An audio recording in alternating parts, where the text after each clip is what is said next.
Well, welcome, everybody, to another episode of the Fearlessly Feral Living podcast. This is Reverend Karen coming to you on New Year's Eve 2024. And this podcast is going to be a little different because, well, first of all, I created it in the middle of the night a week ago on Christmas Eve. And there was just a lot of stuff on my mind, and I just felt a need to share it with you. Hopefully, you'll get some value out of it. I'm kind of pleased with the humor that's in here, but I hope there's also some profound moments with it too. I'm going to be talking about, of course, New Year's, a little bit about Advent, some goals and intentions, and yeah, even sleepless nights. So let's see where we go with this. But first, I want to give you the world famous introduction to Fearlessly Feral Living. Welcome again to Fearlessly Feral Living. This is Reverend Karen Lindsley broadcasting to you from the Woogie Ranch out here in the back 40 of northwestern Nevada, where I'm a half an hour away from the nearest gas station and the nearest grocery store. And our mission is to provide a strong and unshakable inner foundation that works for long term successful living. Our purpose is to activate inner self awareness, and our vision is a world in which everyone lives wild and free, which, of course, is another way to express fearlessly feral. So here we go with Advent and New Year's and goals and intentions and sleepless nights. And yes, there's a lot to unpack in that title. As I write this, and again, I created this in the middle of the night. It was 4:40 a.m. in the morning on Christmas Eve 2024. And I've been up since about 2:30. Whoops, things are falling off my desk. I've been up since about 2:30 that night, and I had an epiphany that night of sorts. And that epiphany had to do with aging. I turned 70 a month ago. And how I live my life in grief and depression and coming out of that. And yeah, it's kind of like the title. There was a lot going on inside of my head. Are you at all surprised that I couldn't sleep? So I want to unpack that title a little bit. I really wanted to do a podcast just on Advent. And I have pages and pages and pages of notes and research. And you know what? Nothing felt right. It didn't float my boat. It just wasn't working. Basically, what I have to say about Advent can all be summed up in one sentence. Advent means new adventures. That's it. New adventures. And so my invitation to you is to consider, with the advent, see what I did there, of 2025, this new adventure that is coming, that is approaching us, to create some new adventures for yourself, to maybe do something you've never done before, maybe consider a way of being that you've never been before, maybe even try and change your thinking a little bit and think in new ways. Just go on a new adventure. Try something new. Be something new. See how that works for you. And while I'm on Advent in original meetings and suggesting new ways to think about old traditions, I want to talk about the word repent because this has always fascinated me. You know how they have the guys on the corners, repent, repent. Well, did you know that repent means nothing more than change your thinking? That's it. That's all repent means. So, Advent means new adventures. Repent means change your thinking. Change your thinking to create some new adventures in your life in 2025. That's the deal. Change your thinking, repent to enter Advent and create some new adventures in your life. I think that's pretty profound myself. Anyway, we can go into all the religious stuff, but that's what it means. That could be your New Year's intention. Change your thinking and go on new adventures. It could be an intention. Now, notice I skipped right over resolutions. I skipped right over goals. That's because I don't do them. I stopped doing resolutions a long time ago because really, they don't work. Resolutions, I've never heard success stories with resolutions. I have, however, heard many and experienced much success on my own with intentions. Goals, well, sometimes I'll do goals, but uh, I work with others sometimes. And I'm working with this one lady in particular, rather, and she's a very goal oriented kind of person. I love this woman. I love her to pieces. She knows how I feel about goals. But she's got goals dialed into the gnat's ass, you guys. She nails down with timelines and deadlines and strategic plans and whiteboards and mind maps. And I look at all that and I go, I just got to go take a nap now. That's how she does things.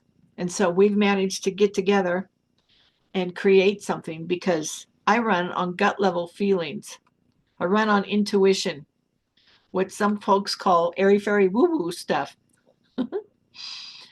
And I just heard something this morning, a week after I created the outline for this podcast, but I have to insert it here because I'm going to research it. Obviously, I haven't had time to research it because I've just heard it this morning. But I was having a conversation with one of my prayer partners this morning. Hint, hint. If you don't have a prayer partner, get one. If you don't know how to get one, contact me. I'll walk you through the process. Anyway, we're having a conversation and she's talking about something and she just kind of throws out there in this sort of offhand way. She says, well, you know that Ernest Holmes said that instinct plus self-awareness plus choice equals intuition. And then she went on to continue and I had to interrupt her. Like, wait, what did you say? What? She said, instinct plus self-awareness plus choice equals intuition. And I went, oh my God, where did you get that? And she's like, well, I'm not sure where I got it, but you could check the glossary in the textbook. And I'm like, okay, that's a starting point. Sometimes researching this stuff is a bit like being a detective. You have to start somewhere and you start there and you get a clue and then you go where the clue leads you. And then you get another clue and you go where that clue leads you. This instinct plus self-awareness plus choice equals intuition. Because I had someone ask me this question just yesterday. He said, how do you know the difference between your intuition and whether it's just another voice in your head? And we had a nice chat about that. And I'll be including that in the podcast, by the way, but not now because I've got all this other stuff that was rolling around that I need to talk about. I just wanted to insert that in there because I just thought it was so cool. Instinct plus self-awareness plus choice equals intuition. So we got Advent, new adventures. We've got repent, change your thinking. And now we have instinct plus self-awareness plus choice equals intuition. And now we have goals versus intentions. So my friend, she's got her goals. She's got her mind maps. She's got her whiteboard. She's got her strategic plan. She's got all the goal-oriented stuff. And I got my woo-woo, airy-fairy stuff. And somehow we meet in that middle ground that Rumi talks about, that field out beyond the ideas of right and wrong. There's a field. I will meet you there. We meet in that field and we come up with the coolest stuff. We got projects galore. We are working on so much stuff and it is really incredible. Every phone conversation I have, and she lives clear across the country, by the way. So if you think you got to do stuff in person, yeah, maybe a new adventure to consider. You might start doing stuff online. Just throwing that out there. We come up with this beautiful stuff and it's absolutely incredible, beautiful, awesome, and profound. So she's over there drawing on her whiteboard and creating her mind maps, and I'm over here running my intention app in the background.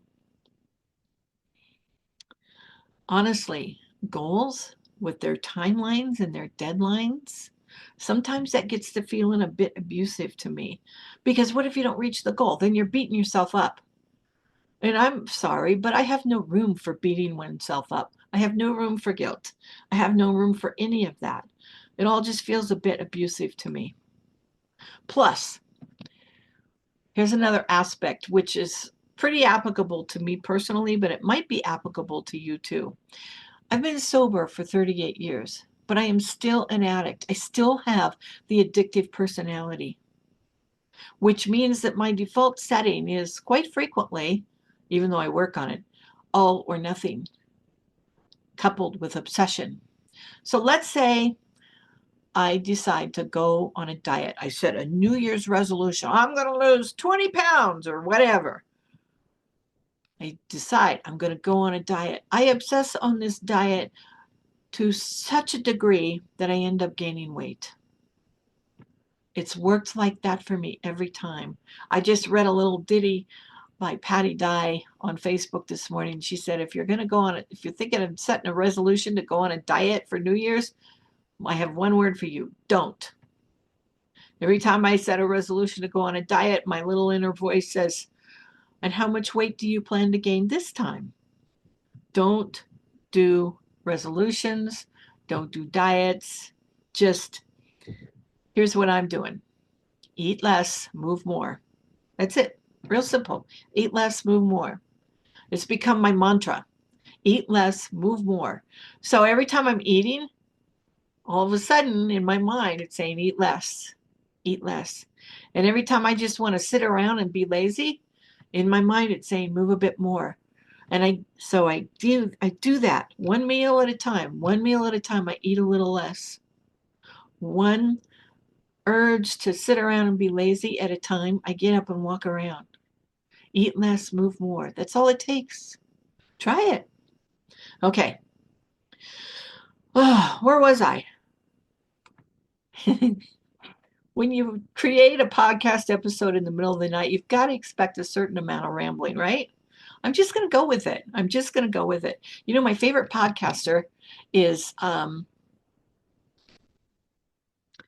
Bell, and I can't remember his first name. Oh my God, I'm having a senior moment. I can't remember. Rob Bell. His name is Rob Bell. He's my favorite podcaster. You know, he comes online and he comes on a podcast and he just starts talking. He has no introduction. He has no music. In fact, much of my podcast is patterned after his. He just starts talking and he comes out with this incredible stuff. And sometimes it's rambling, and I really enjoy that. So I hope you're enjoying this too. Part of running on gut level feelings and intuition means I go with the flow much of the time. And it always turns out really well. And that being able to do airy fairy woo woo stuff, you know what, guys? That's part of the miracle that is me. And I want to suggest to you that whatever is your way of doing things, whatever is your way of showing up in the world, guess what?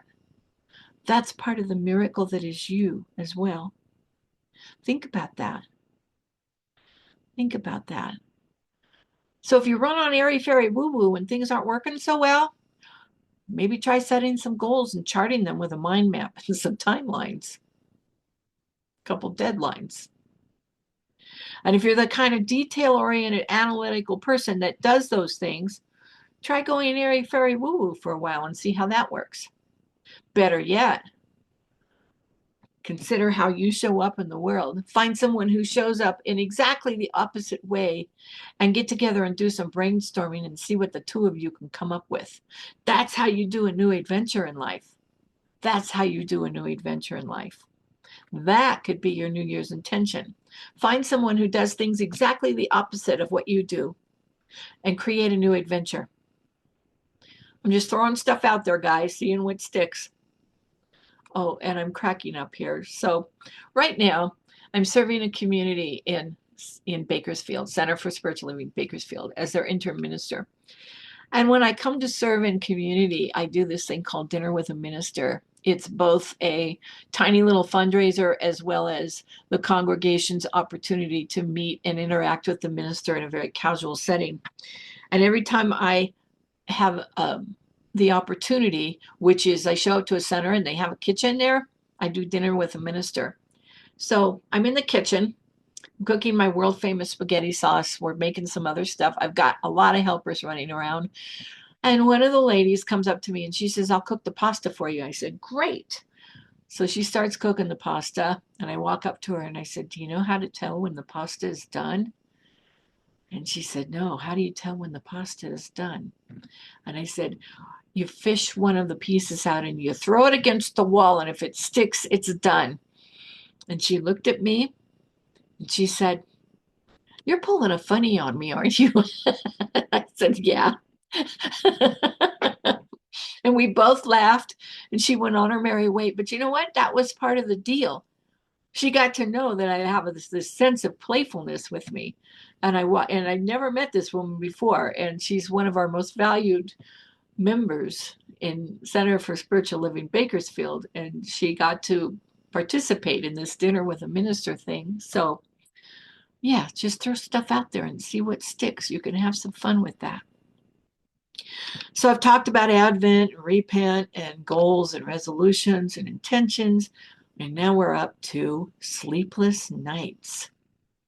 So obviously, I wasn't sleeping that night because it was a bit busy in my head. And you know, it gets like that sometimes, right? I've got stuff I want to do. I'm sure you do too. I have stuff I need to do. I'm sure you do too. I need to do my job. I need to serve that community in Bakersfield. I need to show up. And you know, that job, even though it says I'm part time, I'm really pretty much full time. But because it entails everything from counseling to writing to giving talks to teaching to administrative tasks to updating the website to demonstrating the consciousness of abundance and growth to a congregation that is resisting change. Yeah, I have a job. That's a biggie right there. And so I do this job, and there's a lot of stuff. And not only that, but there's just a lot of stuff in my life in general, like what's my next podcast going to be about for Fearlessly Feral Living? What am I going to put in the Fearlessly Feral Living newsletter this month? What am I going to post on Facebook this month that can inspire people and give them some comfort, maybe? I'm really lucky because in Bakersfield, I'm working with an awesome, awesome group of people. And so many of them are showing up to serve in their spiritual home, in their spiritual community.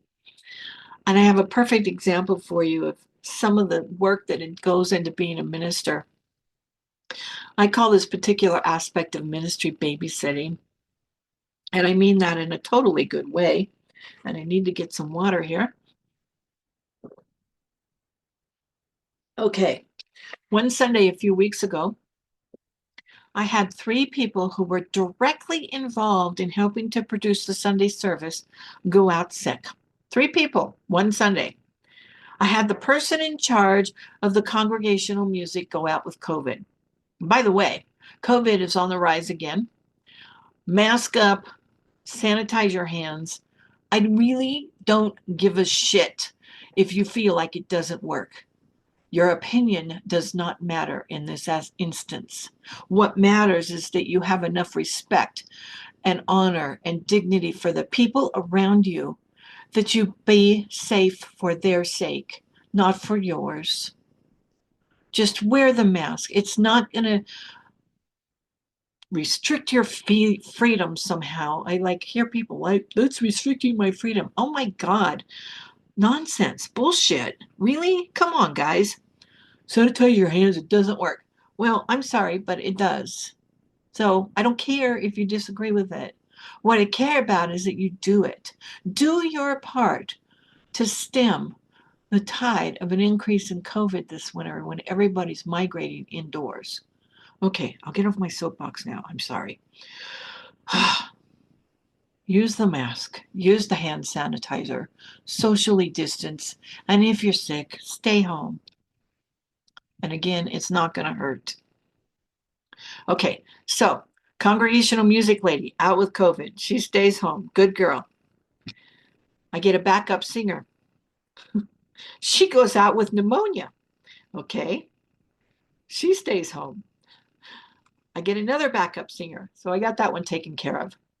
Then the lady who's in charge of actually hosting the service, the one who makes all the announcements and gets up there and introduces people, she goes out sick. So I get a substitute for her. And this is all done long distance because it's not my weekend to be there physically in person. So that's what I call babysitting. So yeah, there's stuff going on. I've got a job. I've got things I have to do, things I want to do. Fortunately, there's a lot of flexibility in my timing, which means that when I don't sleep well, most days I can take a nap. Plus, when I was in rehab many years ago, 38 years ago to be exact, a little more now, the nurse told me because I was complaining highly, I couldn't sleep. It was too cold. I was uncomfortable, blah, blah, blah, blah, blah. I was just complaining because I was detoxing and I wasn't happy and I wasn't comfortable.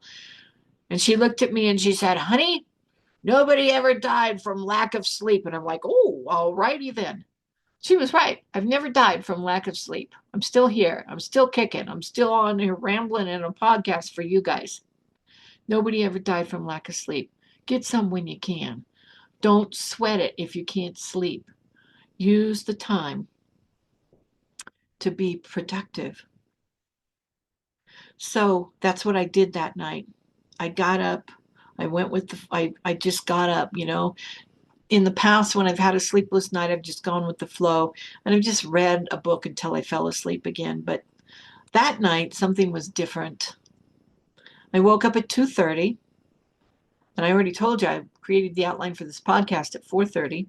So that gives you an idea of how much sleep was eluding me that night.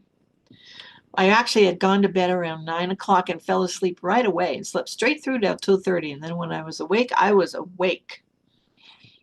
And I started reading, and a new thought occurred to me. A new thought, a new adventure, a repent, an advent. This new thought said, Karen, you've got some stuff you want to do. Why not use this time to do it? And I said, wow, what a novel idea. And so I did something. I did something. And yes, I do talk with the community members in my head. We have conversations all the time. So I've had this pair of pants that I've really wanted to wear when I was in Bakersfield, but I haven't worn them yet because they're 8 inches too long. When you're only 5 feet tall, that happens. I have to hem every pair of pants I buy, damn near. These pants are of a material that is so nice and so soft and so comfy, but really, really hard to work with. And I've been procrastinating on hemming them. So I finally got a friend to pin the pants up for me because I live alone. And I went to visit this friend a while back and I said, if I bring my straight pins in my pants, will you pin them for me? And she's like, yeah, sure. So she pinned up the pants for me and still they were just sitting there. So I get up and I decide I'm going to hem these pants while I can't sleep. And while I hem the pants, I'm going to listen to some podcasting and some music. And I realize I need my ironing board. So I go to get the ironing board because I'm going to use that to hem my pants with so I can keep them straight. And I get in the closet to pull the ironing board out and I look around and I realize stuff has been partying in that closet and creating more stuff. It's been breeding in there and creating more stuff. I don't know how that happens. It just happens. And so I thought to myself, well, I got to clean this closet out, but I'm not going to do it tonight because I'm on a mission. I'm going to hem the pants. Then I realized I had left my sewing kit in the car because on one of my trips to Bakersfield, I thought, maybe I'll have time to hem my pants. Yeah, right. No, not ever going to happen on a trip to Bakersfield. I don't have that kind of spare time when I'm there. I go nonstop from the time I get there until the time I leave. I'm usually pretty tired when I get home from one of those trips. A good tired, and I enjoy the work. But yeah, there's no spare time while I'm there. So I have to put on my shoes and go out to the car and retrieve my sewing kit. I'm like, okay, no big deal.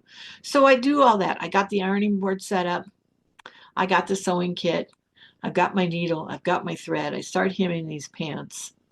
And I decide I'm going to listen to some new music and maybe listen to a couple podcasts. So I found a new pianist. Now, music is pretty important in my life. I love music. Music gets me going. It creates energy for me. It allows me to do what is mine to do, which is create podcasts for you and create talks and do all the other stuff I do as a minister. Anyway, I was listening in the radio in my truck, which is the only source of sound. It doesn't have all the fancy new bells and whistles because it's an older truck. And they were talking on National Public Radio about this musician. They did an interview with this musician called John Batiste. Now, apparently he's been out for a while. I haven't heard any of his work, but he has a new album out called Beethoven Blues. And yeah, I'm a closet classical fan. What can I say?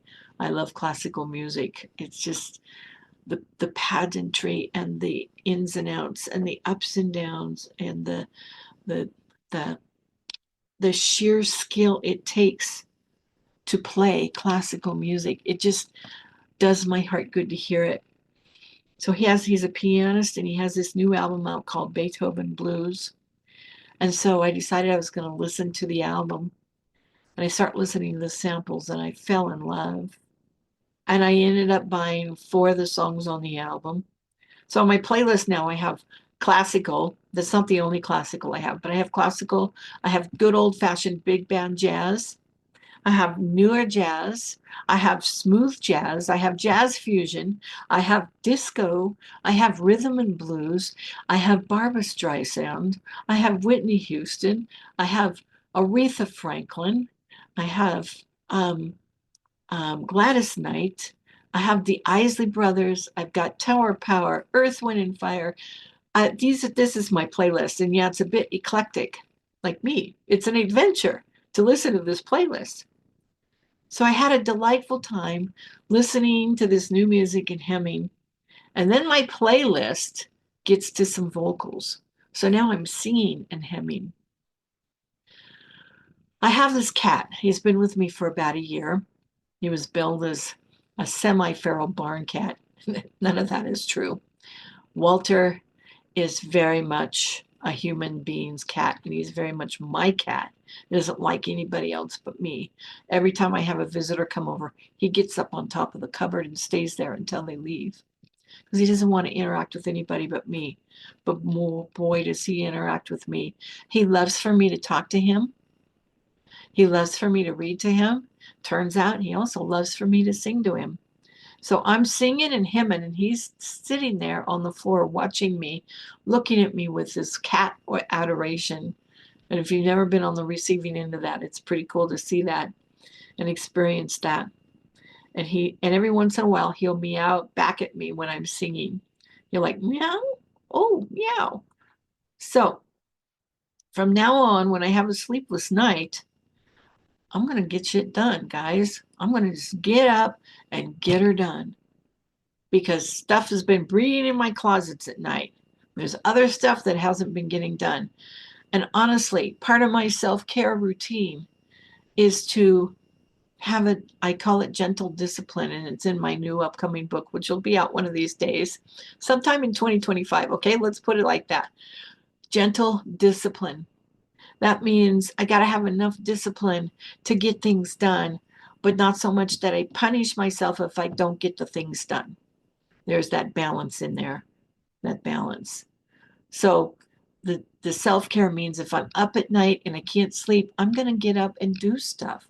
I'm going to take care of the things that are on my to-do list. Not that I actually have a physical list. It's just in my brain. But I know what needs doing. I know what needs doing. So there you have it. There you have it. 26 minutes and 40 seconds of rambling. I hope you enjoyed this podcast. I hope you've been able to take away something that serves you and inspires you. And I want to inform you that Fearlessly Feral Living, it is a ministry. It's called a focus ministry with Centers for Spiritual Living. And all of your support is very much appreciated. I can't tell you how good it feels to me when I log into my statistics on my podcasting host website and see how many people have listened to me and where they've come from. But if my podcast has at all inspired you, if it has helped you, I hope you will consider donating. It's tax deductible. And if you need a last minute tax deduction, I'm your girl. I hope you will consider donating. There's lots of expenses involved with this. Yeah, I've got to pay for the hosting. I have to pay for the website. I have to pay for all the other stuff. And right now I'm supporting it all on my own. So your support would help greatly and also be very much appreciated. And you can support the podcast if you listen via my hosting, which is called Buzzsprout, and the link is in the show notes. There's a link there that says support the podcast, and you can just click that, and you can enter an amount that comes out of your account monthly, and it can be as small as $5 a month or more. You can also do a one-time donation on our PayPal page, and you can check everything out and get all of these links on my website at fearlesslyferal.org. And until then, until the next time that I get to speak with and for you on another podcast, I am knowing fearlessly feral living for me and for you. And I thank you very much.